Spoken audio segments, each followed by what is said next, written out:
Емисијата Став се емитува како дел од проектот Развојна општествена одговорност. Во неја ќе се потрудиме да ги одговориме сите оние прашања кои што ги покренаа учесниците на трите фокус групи кои што ги организиравме.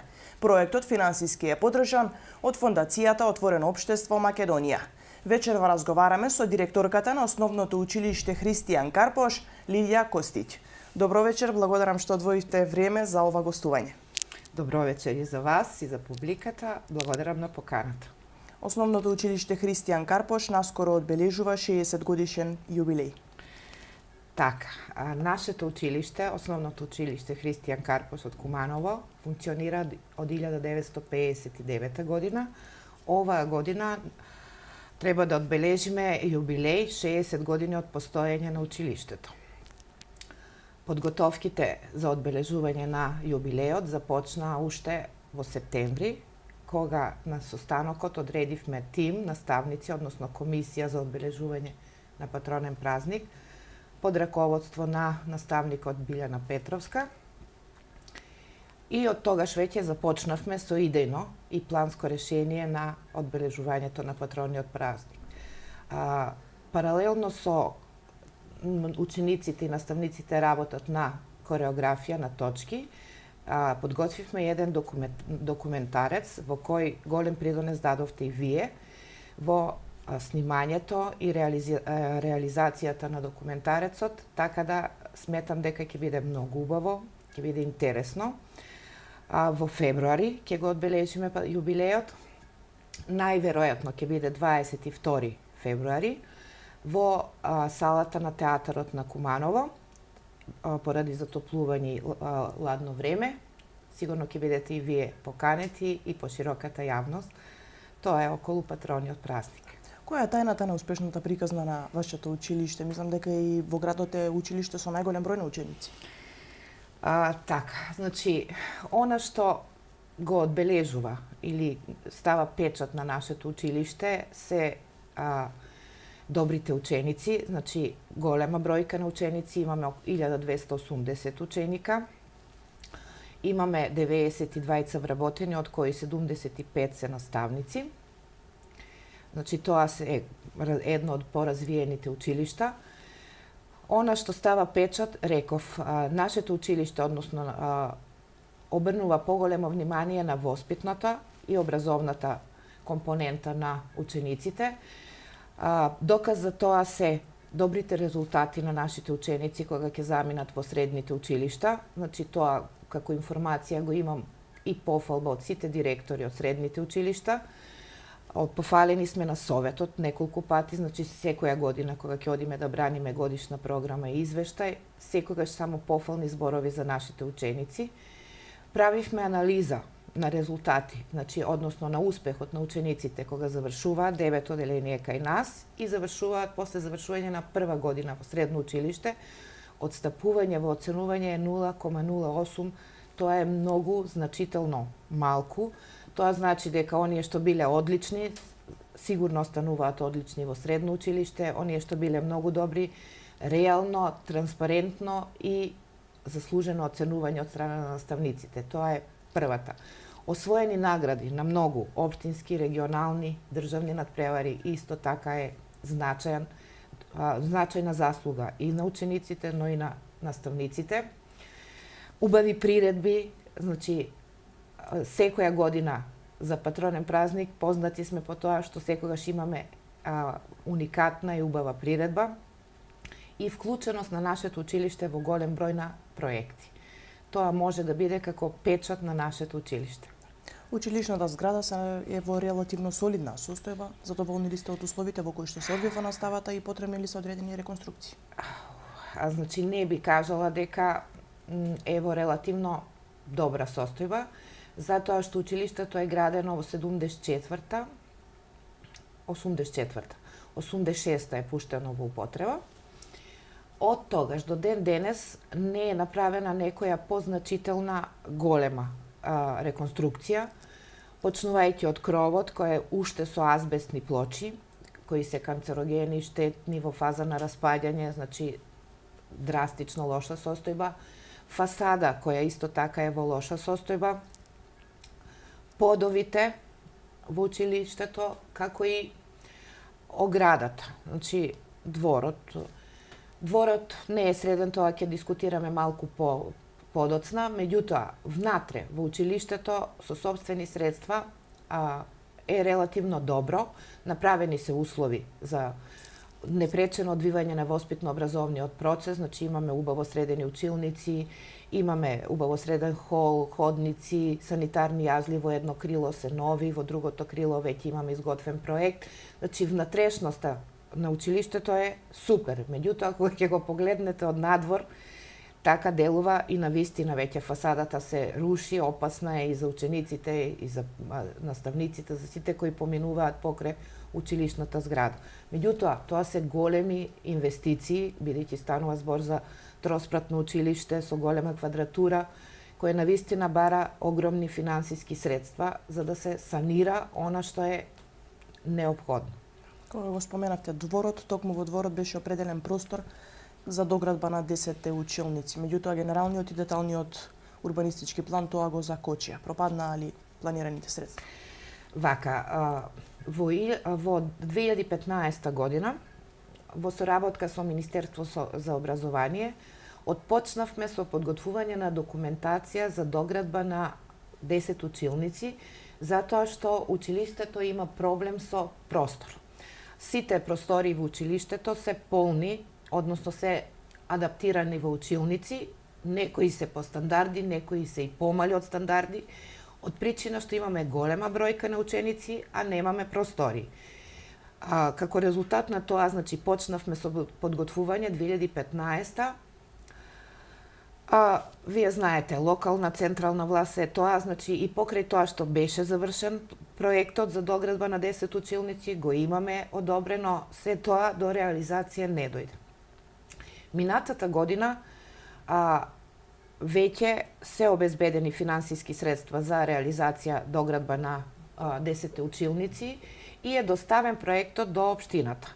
Значи, општината е таа која треба да даде дозвола за градба, за ЕВН, за комунали и не знам кои други работи. Меѓутоа, тука настана проблемот.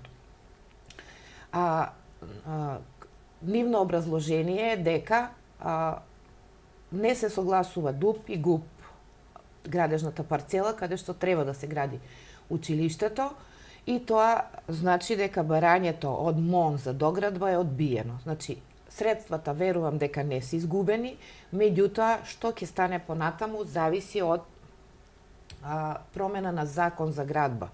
Во закон за градба, значи ми кажаа дека се очекува да се промени закон за градба. Тука имаше проблем, значи јас се бунев во принцип како можело да се гради сала во таа парцела. Јас можам да извадам имотен лист и на училишна зграда и на училишен двор, меѓутоа не може да се гради. Значи, станува збор за мали несогласувања на ДУП и ГУП, меѓутоа и со тие мали несогласувања нема дозвола за градба. Се обидовме да свржеме, значи, проект по стари закони. Во стари закони се дозволуваше 10% толеранција. Тоа значи дека тоа несогласување е незначително и требаше да не биде издадена дозвола за градба. Меѓутоа, со новиот закон, нулта толеранција и сега се чека пак да се врати стариот закон со 10%, тогаш веќе без проблем ќе се гради. Меѓутоа, сега за сега ситуација е таква каква што е. Јас се надевам дека во Министерството ќе имаат сенс за ова што ни се случува и дека нема да ни пропаднат овие средства, ќе можеме да ја добиеме до градбата. На тој начин, значи тоа доградба е предвидено во оној дел каде што е започната градба. Штом се заврши тука, имаме услови да си го градиме дворот. Значи, кога е градена училишна сала, е одградено, овде е започнато, значи, ако се гради, ние ништо не сме во можност сега да дираме околу дворот, затоа што чекаме реализација на овој проект. Тоа и мене ме кочи, и општината сигурно ја кочи. Од какво значење се овие училници за училиштето? Знаеме дека изведувате настави во подрумскиот дел. Така, значи огромно значење за учениците. Баш малите, прво оделение и кабинетите по информатика, техничко и англиски јазик се наоѓаат во подрумскиот дел на училиштето, работат под неонско осветлување, значи знаете како изгледа подрумски дел. и тоа со години, затоа што на вистина горе немаме ни една слободна училница каде би можеле да реализираме настава. Со доградба на овие 10 училници ќе може, барем малите, од прво до пето оделение, значи да одат во 2 смени, ќе се одели оделенска од предметна. Во централното училиште ќе може да се отворат, значи штом се релаксираме со простори и кабинети, ќе можеме училниците да ги адаптираме во кабинети и ќе биде многу поубаво, ќе се создадат поубави услови за реализација на настава. Пред 7 или 8 години, доколку грешам ќе ме коригирате, училиштето доби нова спортска сала, за прв пат спортска сала. Така. Во каква состојба е истата, имаше одредени забелешки на подот и слично? Во времето на претходната директорка добиена е од локалната самоуправа нова спортска сала, една од најубавите во Македонија, релативно убава, со цврста градба, значи убава, ја чуваме, тоа е многу битно, ја чуваме, ја одржуваме, еднаш дури менувавме и цокла, фарбавме цокла за качалки во соблекувални, е проблемот со подот. Значи, уште имавме проблеми со кровот. Штом беше пуштена во употреба, веднаш се забележаа недостатоци. Значи, почна протекување на кровната конструкција и подигање на подот. Две години имавме соизведувачот со работка и го викавме да интервенира, затоа што таа уште беше под гаранција, да не кажам, не знам сега како се вика тоа. И доаѓа, санира, меѓутоа таа санација мора да се исече, па да се кове подот, кровната конструкција беше прередувана, сега протекува кога ќе се обилни дождови, инаку вака на поситно нема. Меѓутоа, што е со подот, образложение со изведувачот беше дека е сгрешено во некој лепак кој не е водоотпорен и кој не дозволува кондензација во сала да оди подлабоко, туку од време на време, значи паркетот се избочува, како се вели тоа, значи прави проблеми и тоа санираме, меѓутоа од старте со такви проблеми и навистина истрпувачко, сега е во добра состојба. Ако има обилна киша и влага, веднаш се појавува некаде грбка, пак санираме, така. Трајно решение на подот е, прашав, значи кој е трајно решение за подот, промена на целата, значи повторно да се вади, да се стават нови средства за изолација, повторно прередување на паркетот и лакирање, значи тоа за училиште е голема инвестиција. Учениците се на распуст, но во тек е зимската сезона. Така. Се уште престои. Како се затоплувате, како функционира сето тоа? Уште малку сакам да кажам за спортска сала. Значи, спортската сала е идеална.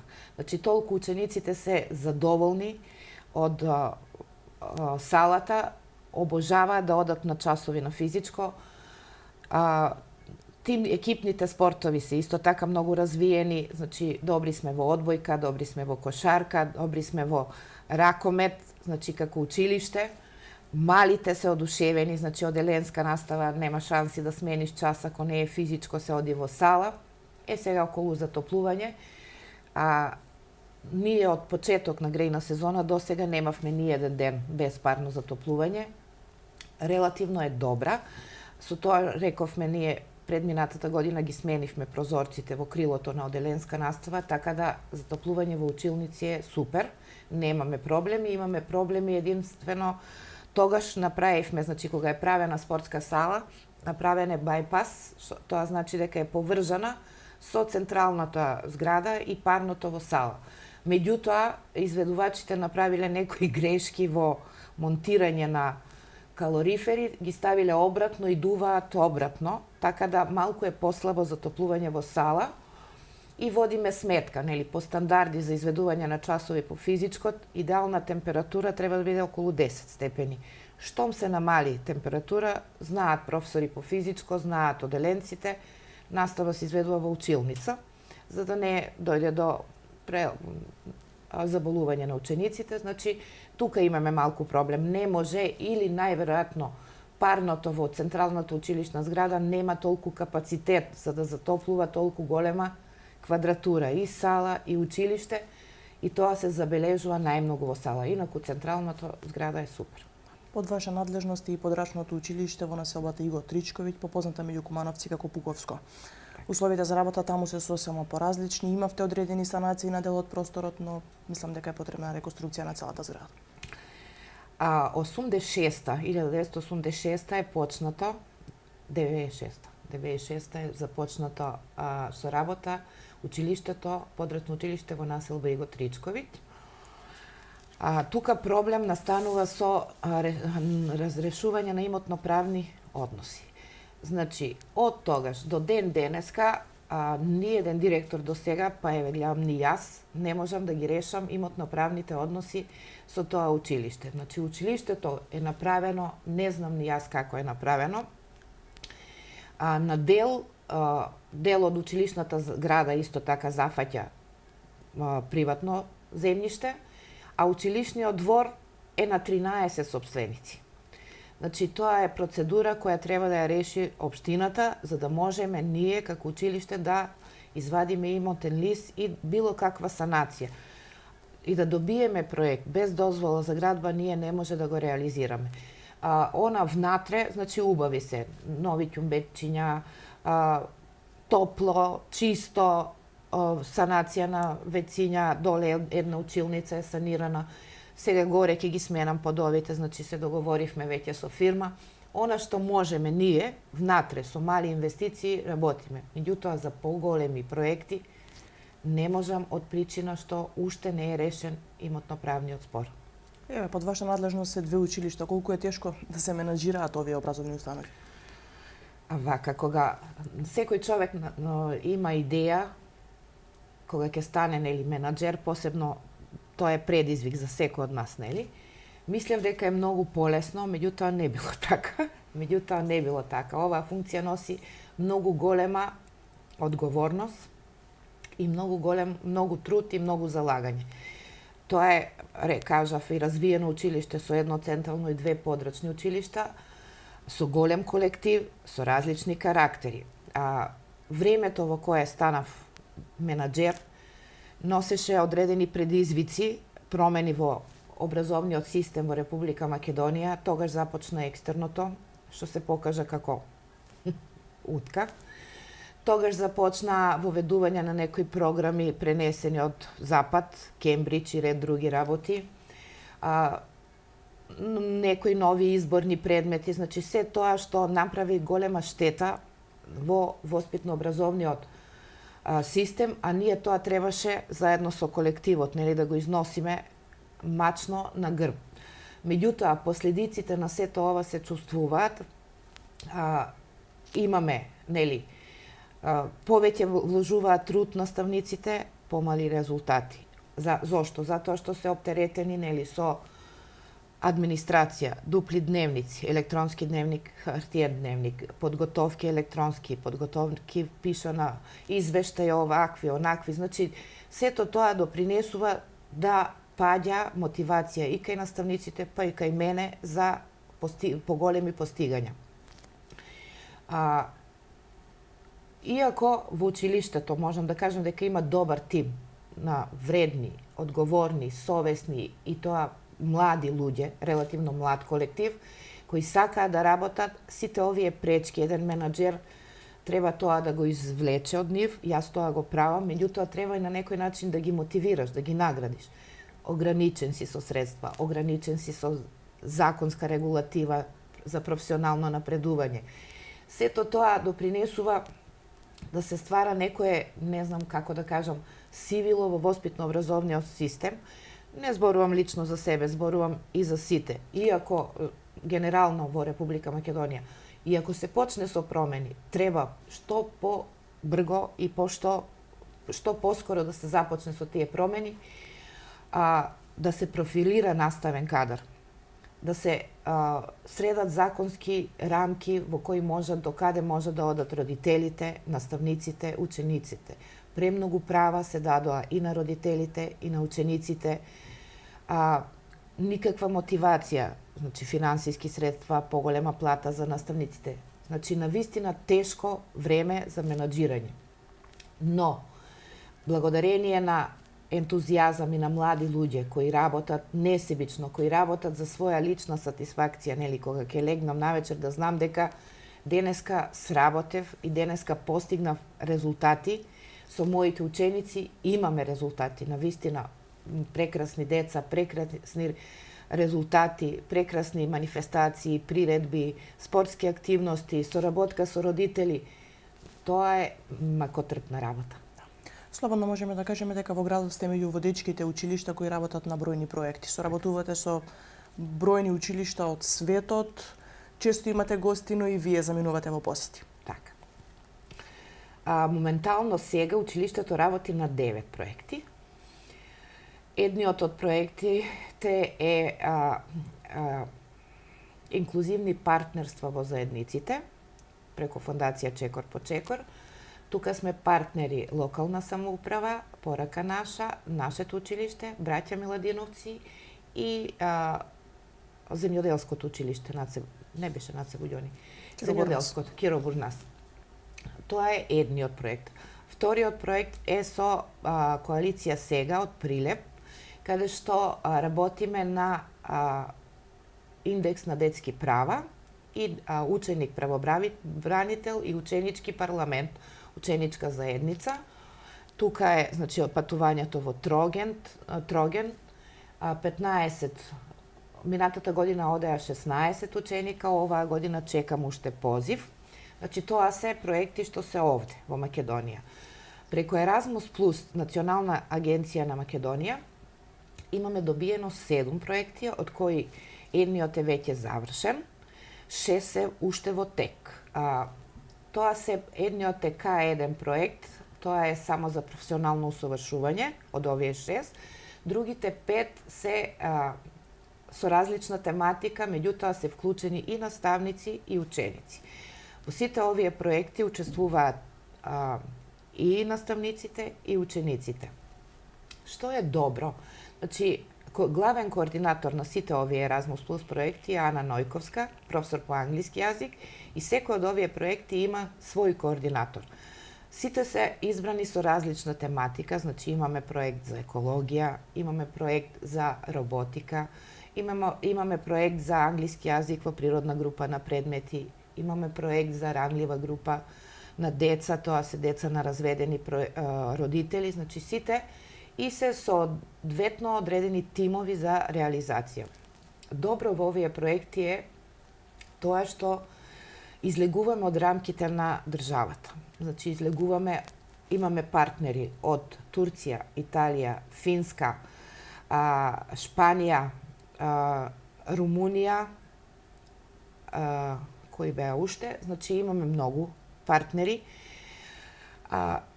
Децата, она што е најдобро за мене секогаш учениците се во прв план, излегуваат од нашето училиште, одат во други училишта, се запознаваат со начинот на работата во тие училишта, се запознаваат со уредување на други училишта, се запознаваат со другарчиња од други држави, се запознаваат со култура, со традиција во друга држава, со методологија на работа. Значи, сите тие средби се работни.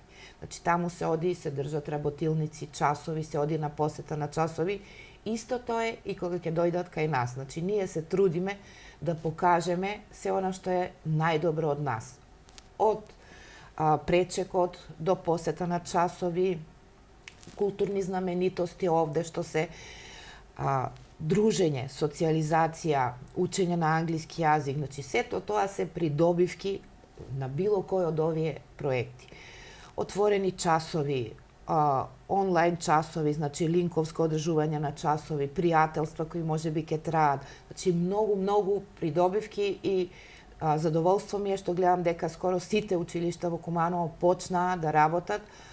Добро е што од сите овие проекти веќе имаме навистина партнери и добри училишта кои повторно те бараат и повторно сакаат на друга проблематика, на друга тема да работат со нас. Значи веќе имаш отворен пат за нови проекти, отворен пат за нови партнерства. Тимовите навистина се прекрасни, значи само ќе се каже доаѓаат, ние сме спремни. Иако тоа бара огромна организација, да не се лажеме, например, доаѓаат сега последниот пат беа 40, пред тоа беа 50 ученици и наставници. Од сместување до реализација, значи до храна, се тоа треба да биде организирано до перфект. Училиштата во централното градско подрачје се соочуваат со проблем за запишување на ученици. Каква е состојбата со вас? Има ли доволен број на ученици и генерално која е вкупната бројка на ученици? Значи, ако да не се лажеме, генерално и кај нас има намалување.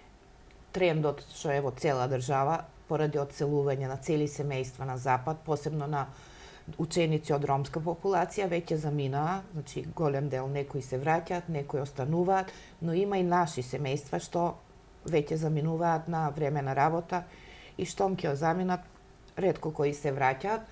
Имаме бројка од 1280, уште немаме проблеми со формирање на паралелки, сите паралелки се 24, 25, во предметна се до 30, значи опфатот, затоа што реонот што го опфаќа нашето училиште е доста голем, Ајдучка, Чешпа, населба, Иго Тричковиќ населба, Перо, Чичо и село Тромеѓа. Значи учениците од село Тромеѓа почнаа да доаѓаат, порано одеа во 11, сега се кај нас, така да немаме проблем и се надевам дека подолг временски период нема да имаме проблем со запишување и број на ученици.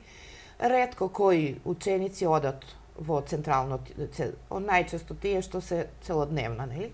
Од тие причини вработени родители, другите деца се тука, имаме доволна бројка на ученици. 140 и оваа година имавме запишани првачиња. Созема за крај, освен значајниот јубилеј, на што ќе се посветите во наредниот период? Во наредниот период веќе тимот на училиштето подготви, баш кажав, поголеми проекти за инфраструктура. Имаме проект за кров, за фасада, за санитарни јазли, готови проекти доставени до општина и веќе лобираме и бараме начин како да дојдеме, нели, до поголеми средства, затоа што време е да се санираат овие работи. Ако не ги санираме, значи настанува поголемо оштетување на зградата. Ќе се посветиме на работата со деца, на постигање на поголем успех, поголем квалитет на воспитно-образовниот процес. Тоа е што сакам да кажам. Ми текне уште нешто меѓутоа. Ви благодарам на одвоеното време, се надевам дека одговоривме на дел од прашања кои што ги интересираат граѓаните. Ви благодарам и на вас. Секогаш сум отворена за соработка, тоа е тоа. Почитувани, тоа беше се за вечерва, останете на Телевизија Плюс.